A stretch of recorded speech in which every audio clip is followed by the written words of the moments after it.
दीपांशु, नमस्कार। आप आज मातृभूमि से, नमस्कार। भारत भूमि से सबसे दूर है, लेकिन भारतवासियों के दिलों के सबसे करीब है।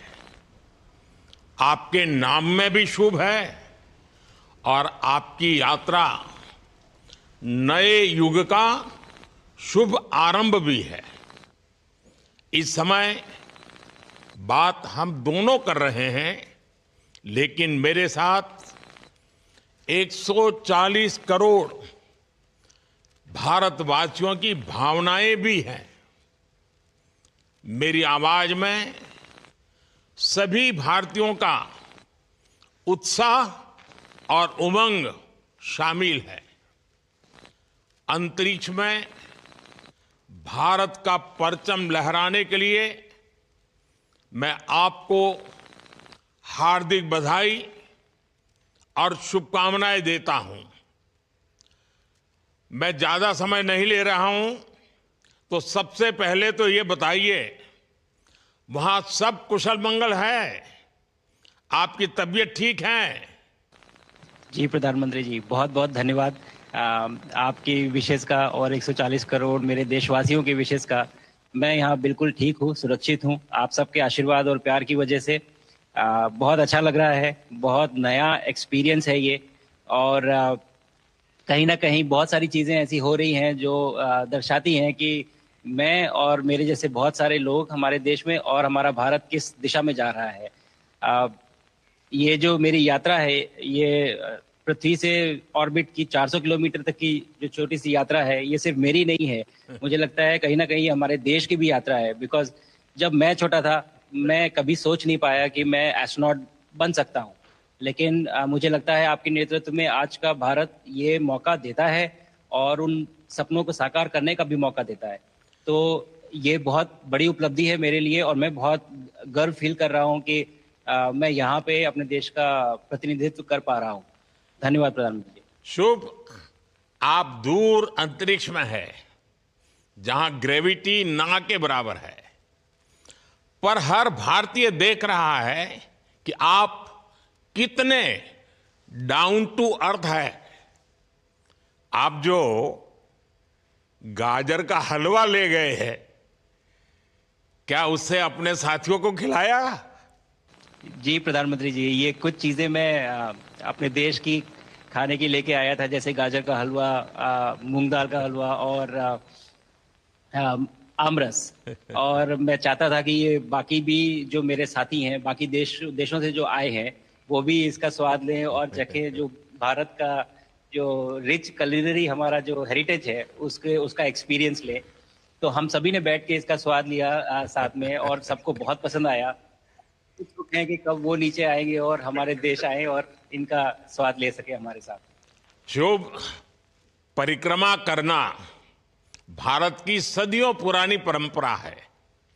आपको तो पृथ्वी माता की परिक्रमा का सौभाग्य मिला है। अभी आप पृथ्वी के किस भाग के ऊपर से गुजर रहे होंगे?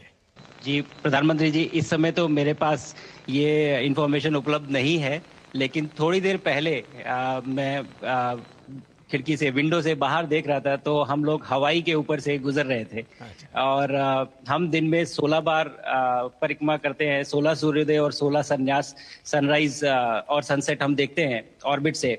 और बहुत ही अचंभित कर देने वाला ये पूरा प्रोसेस है।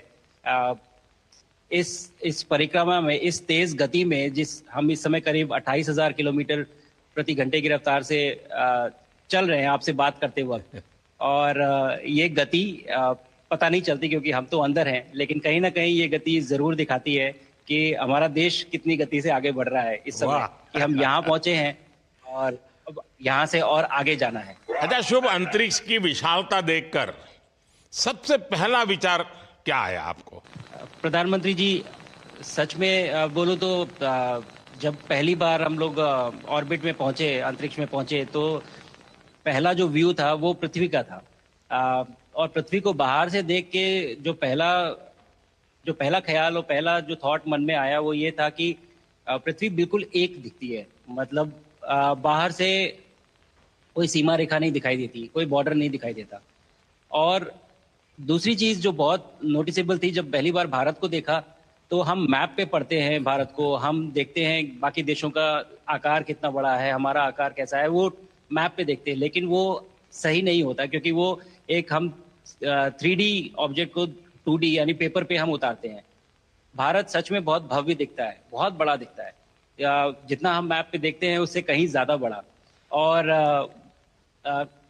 जो वननेस की फीलिंग है, पृथ्वी की वननेस की फीलिंग है, जो हमारा भी मोटो है कि अनेकता में एकता, वो बिल्कुल उसका महत्व ऐसा समझ में आता है बाहर से देखने में कि लगता है कि कोई बॉर्डर एग्जिस्ट ही नहीं करता, कोई राज्य नहीं एग्जिस्ट करता, कंट्रीज नहीं एग्जिस्ट करती। फाइनली हम सब ह्यूमैनिटी का पार्ट है और अर्थ हमारा एक घर है और हम सब के सब उसके सिटीजन्स हैं। शुभांशु, स्पेस स्टेशन पर जाने वाले आप पहले भारतीय हैं। आपने जबरदस्त मेहनत की है, लंबी ट्रेनिंग करके गए हैं। अब आप रियल सिचुएशन में है, सच में अंतरिक्ष में है। वहां की परिस्थितियां कितनी अलग हैं, कैसे एडप्ट कर रहे हैं?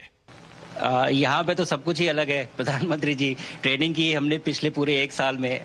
सारे सिस्टम्स के बारे में मुझे पता था, सारे प्रोसेस के बारे में मुझे पता था, एक्सपेरिमेंट्स के बारे में मुझे पता था। लेकिन यहाँ आते ही सडनली सब चेंज हो गया। बिकॉज हमारे शरीर को ग्रेविटी में रहने की इतनी आदत हो जाती है कि हर एक चीज उससे डिसाइड होती है। पर यहाँ आने के बाद चूंकि ग्रेविटी माइक्रो ग्रेविटी है, एब्सेंट है, तो छोटी छोटी चीजें भी बहुत मुश्किल हो जाती हैं। अभी आपसे बात करते वक्त मैंने अपने पैरों को बांध रखा है, नहीं तो मैं ऊपर चला जाऊंगा। और माइक पे भी जैसे छोटी छोटी चीजें हैं, अगर इसको छोड़ भी दूं तो भी ये ऐसे फ्लोट करता रहता है। पानी पीना, पैदल चलना, सोना बहुत बड़ा चैलेंज है। आप छत पे सो सकते हैं, आप दीवारों पे सो सकते हैं, आप जमीन पे सो सकते हैं। तो पता सब कुछ होता है प्रधानमंत्री जी, ट्रेनिंग अच्छी है, लेकिन वातावरण चेंज होता है तो थोड़ा सा यूज टू होने में 1-2 दिन लगते हैं। बट अंतरिक्ष में कई एक्सपेरिमेंट कर रहे हैं। क्या कोई ऐसा एक्सपेरिमेंट है जो आने वाले समय में एग्रीकल्चर या हेल्थ सेक्टर को फायदा पहुंचाएगा? जी प्रधानमंत्री जी, मैं बहुत गर्व से कह सकता हूं कि पहली बार भारतीय वैज्ञानिकों ने 7 यूनिक एक्सपेरिमेंट्स डिजाइन किए, जो कि मैं अपने साथ स्टेशन पे लेके आया हूं। और पहला एक्सपेरिमेंट जो मैं करने वाला हूं, जो कि आज ही के दिन में शेड्यूल्ड है, वो है स्टेम सेल्स के ऊपर। अंतरिक्ष में आने से क्या होता है कि ग्रेविटी चूंकि एब्सेंट होती है तो लोड खत्म हो जाता है, तो मसल लॉस होता है। तो जो मेरा एक्सपेरिमेंट है वो ये देख रहा है कि क्या कोई सप्लीमेंट दे के हम इस मसल लॉस को रोक सकते हैं या फिर डिले कर सकते हैं। इसका डायरेक्ट इम्प्लीकेशन धरती पे भी है कि जिन लोगों का मसल लॉस होता है ओल्ड एज की वजह से, तो उनके ऊपर ये सप्लीमेंट्स यूज किए जा सकते हैं। तो मुझे लगता है कि ये डेफिनेटली वहाँ यूज हो सकता है।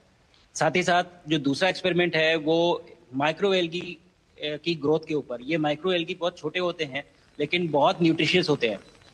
तो अगर हम इनकी ग्रोथ देख सकते हैं यहाँ पे और ऐसा प्रोसेस इजाद करें कि ये ज़्यादा तादाद में हम इन्हें उगा सकें और न्यूट्रिशन हम प्रोवाइड कर सकें, तो कहीं ना कहीं ये फूड सिक्योरिटी के लिए भी बहुत काम आएगा धरती के ऊपर। सबसे बड़ा एडवांटेज जो है स्पेस का वो ये है कि ये जो प्रोसेस है यहाँ पे बहुत जल्दी होते हैं, तो हमें महीनों तक या सालों तक वेट करने की जरूरत नहीं होती। तो